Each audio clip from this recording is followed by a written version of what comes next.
से कहना ये है कि साल 2014 यानी 1434 हिजरी के हज सीज़न के सिलसिले में आज खुरा अंदाज़ी का इंतज़ाम किया गया।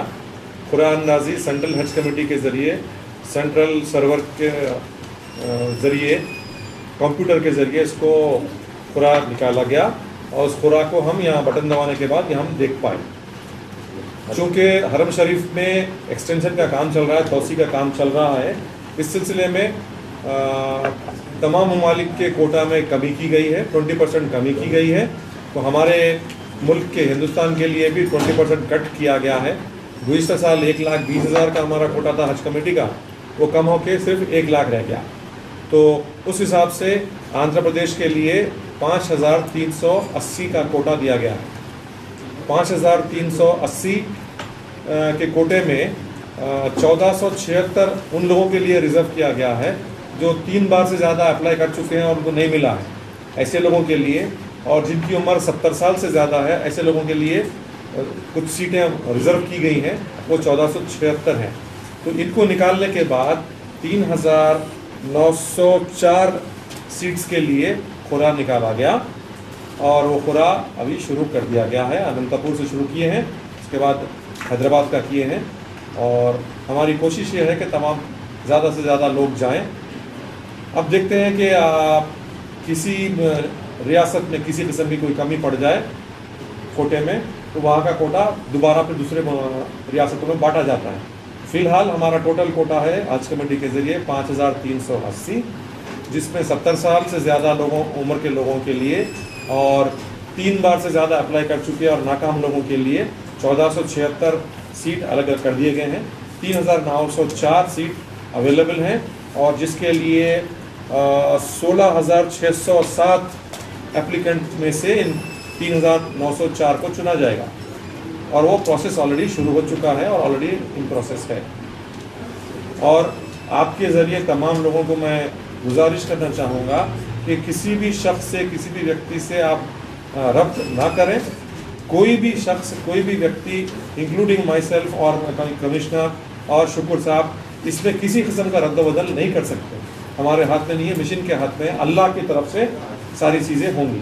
तो इस बात का यकीन रखें कि आप हज के लिए जा रहे हैं तो अल्लाह की तरफ से, अल्लाह की मर्ज़ी से आप जाएंगे इंशाअल्लाह ताला।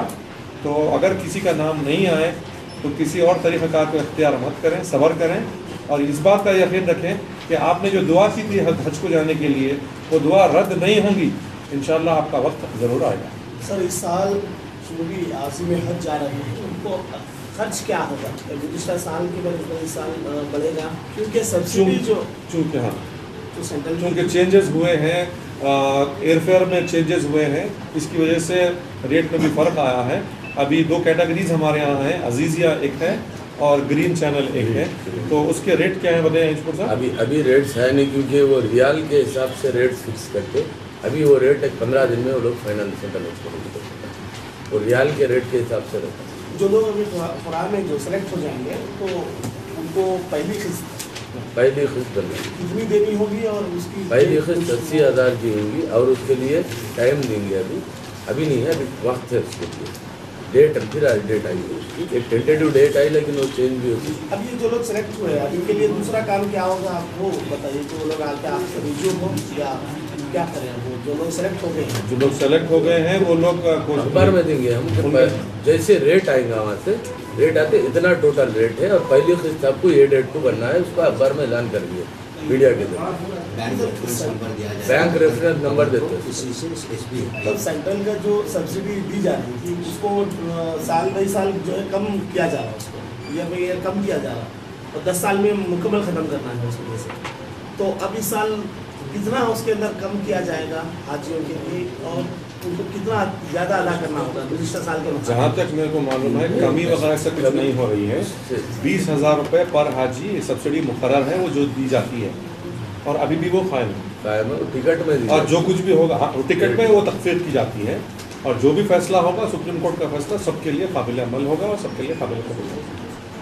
एयरपोर्ट चार्जेस का भी चलता रहा। एयरपोर्ट चार्जेस का भी है, यूज़र डेवलपमेंट चार्जेस का तकरीबन 74 लाख रुपए हुकूमत ने जारी कर दिए हैं, मंजूर कर दिए हैं। चूँकि end of the financial year था फिर इलेक्शन कोड भी नाफिज हो गई थी, इस वजह से ये पैसा अभी जारी नहीं हुआ है। इंशाल्लाह इलेक्शन कोड ख़त्म होने के बाद इसकी पाबजाई की जाएगी। गुज़िश्ता साल की जो भी हाजी है उनको 900 रुपये पर हाजी के हिसाब से पैसे वापस किए जाएंगे। मैं इलेक्शन ड्यूटी पर था। जिद्दा के जो हमारे कौंसल जनरल थे फिदवाई साहब ने पर्सनली मुझे इस सिलसिले में बात की थी और मैं कमिश्नर साहब से भी मैं जिक्र किया हूँ। हम बहुत जल्द इसके सिलसिले में निज़ाम की जो कमेटी है उनसे रब्त पैदा करेंगे और कौंसल जनरल से रब्त पैदा करेंगे। इसके बाद बहुत जल्द फैसला करेंगे इंशाअल्लाह ताला। 10-15 दिन के अंदर इसके अंदर फैसला कर देंगे। मैं कल ही लेटर लिखा, निज़ाम रुबात को भी लिखा और नादिर रुबात को भी लिखा, सीजी को भी लिखा। मैं सेंट्रल हज कमेटी कल ही लेटर गया हमारा। उसमें यह है कि हमको एक लेटर आया सीजी के पास से कि वहाँ नादिर रुबात से बात हो चुकी और वो ऑनलाइन करने वाले हैं कभी भी, तो इसका इन्फॉर्मेशन हमको दिए। तो हम ये इन्फॉर्मेशन यहाँ की कमेटी को भी दे दिए, कल ही लेटर लिखे। अभी जो है बात जारी है, अभी फाइनल नहीं फैसला फाइनल नहीं हुआ। मेरे पास भी एक लेटर आया था जो कि कौंसल जनरल के पास से आया है। उन्होंने एक किस्म का रिकमेंडेशन किया है कि ये मसले को हल करने के लिए गुज़िश्ता साल चूँकि कोई भी हाजी रुबात में नहीं ठहर पाया था, ये तो क्रिमिनल वेस्ट ऑफ एसेट्स है, रिसोर्सेज है और हाजियों के साथ नाइंसाफ़ी है। तो लिहाजा किसी एक आदमी को ज़िम्मेदार बनाया जाए बोल के उनकी तरफ से एक लेटर आया था और उन्होंने नाजिर रुबात को ज़िम्मेदार बनाने के लिए रिकमेंड किया था। तो इसका फ़ैसला करने से पहले मैं जो हैदराबाद की निज़ाम की जो कमेटी है उमूर मजहबी के ज़रिए उमूर मजहबी के साथ मैं बातचीत करके उसको जल्द से जल्द फैसला करवाने की कोशिश करूँगा। इंशाअल्लाह ताला 15 दिन के अंदर हम फैसला करवा देंगे।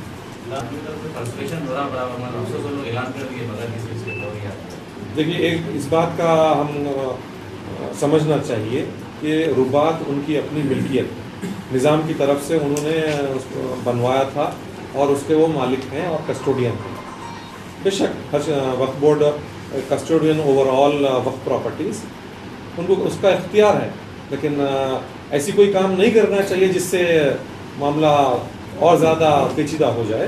तो मैं उनसे गुफ्तगू करके इंशाल्लाह आज कल में ही गुफ्तगू करके जल्दी हम फैसला कर रहे हैं इंशाल्लाह। कमेटी तकसीम हो रही है, उसका हज कमेटी में क्या असर? अभी तक तो कोई फैसला नहीं लिया गया है।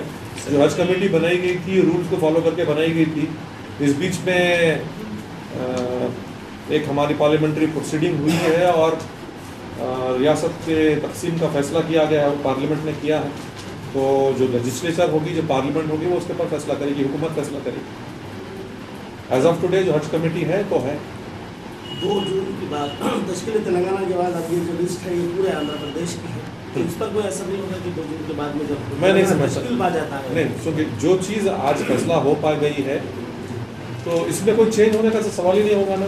जो लोग सेलेक्ट हुए हैं इस साल के लिए सेलेक्ट हो चुके हैं, तो अगर तकसीम भी हो जाए रियासत तो कोई बात नहीं। हमारी तरफ से हमारा ये रिकमेंडेशन है कि हज कमेटी को तकसीम ना किया जाए। आइंदा 2-4 साल के बाद फैसला कर सकते हैं। इस साल तो कम से कम हमारा हज सीजन में कोई इसके ऊपर फर्क नहीं पड़ा, कोई डिस्टर्बेंस नहीं होगा। उनकी खिदमात में, उनकी सहूलियात में किसी किस्म का कोई डिफरेंस नहीं होगा। हैदराबाद नहीं होगा।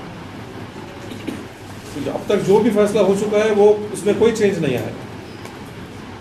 को जो है ना कायम करेंगे बोल के बोल रहे हैं। लास्ट ईयर भी जो है ना मसला आया था, तो यहाँ पर जो है ना डिपार्टमेंट्स को कहीं दूसरी तरफ मुंतकिल करने का, लेकिन लास्ट ईयर भी जो है ना इसी तरीके से किया गया है कि जो है ना हाजियों को कभी देखिए, जब उस वक्त फैसला ये नहीं हुआ था कि वक्फ बोर्ड ये बिल्डिंग इनके हवाले की जाएगी या नहीं की जाएगी, जब तो रसाकशी चल रही थी।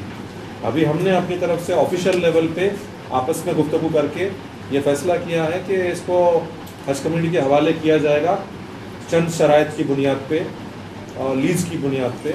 फैसला हुकूमत को करना होगा, हुकूमत करेगी। चूँकि ये बाइफर्केशन प्रोसेस है, चूँकि मॉडल कोड अभी नाफिजुल अमल है, इसीलिए किसी किस्म का फैसला नहीं कर रहे। सर, ये जो हर डिपार्ट को 2 बनाया जा रहा है, जैसे वक्फ बोर्ड है तो एक आंध्रा एक तेलंगाना बनाया जाएगा, वो जो बना तो वो अलग अलग इसी बिल्डिंग के अंदर बनाए जाएंगे। 2 डिपार्टमेंट, एक को 2 जो बनाया जाएगा, 2 डिपार्टमेंट बनाए जाएंगे, तो इसी बिल्डिंग में बनाए जाएंगे कि अलग अलग कर दिया जाएगा? जैसी सहूलत होगी वैसा करेंगे। अगर यहाँ जगह है ये कर देंगे, नहीं तो किसी और बिल्डिंग में जाएंगे।